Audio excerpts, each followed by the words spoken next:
এবার মামার বাড়িতে গিয়ে আমি গিয়েছিলাম আমার ছোট্টবেলার প্রাইমারি স্কুলে। আর পেখমকেও সাথে করে নিয়ে গিয়েছিলাম। আসলে ওই যে আমার ছোটো মামার মেয়ে হাই স্কুলে যাবে, তো ওই টিসি নিতে গিয়েছিল প্রাইমারি স্কুলে। তা ওর সাথে আমি, ছোটো মাসুনি, পেখম সবাই গিয়েছিলাম।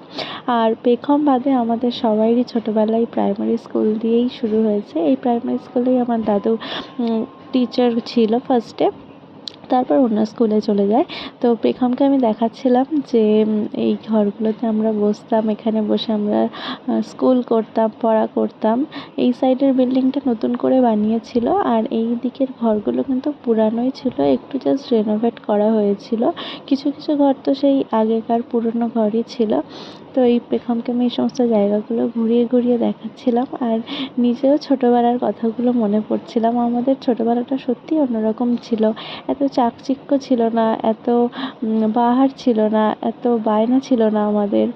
অল্পতেই আমরা সন্তুষ্ট হয়ে যেতাম।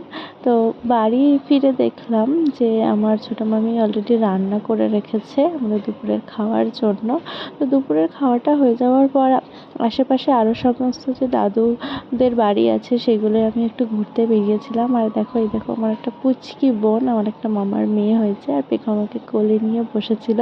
আর পেখমেরও সম্পর্কে মাসিমণি হয়, মাসিমণিকে কোলে নিয়ে বসেছে। তারপর আমরা একটু মাঠের দিকে বেরিয়েছিলাম।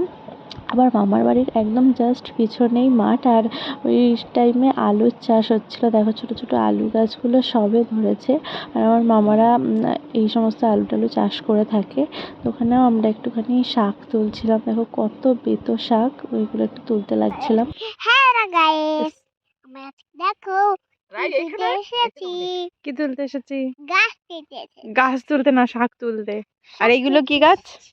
এগুলো বেগুন গাছ, আলু। আলু গাছ।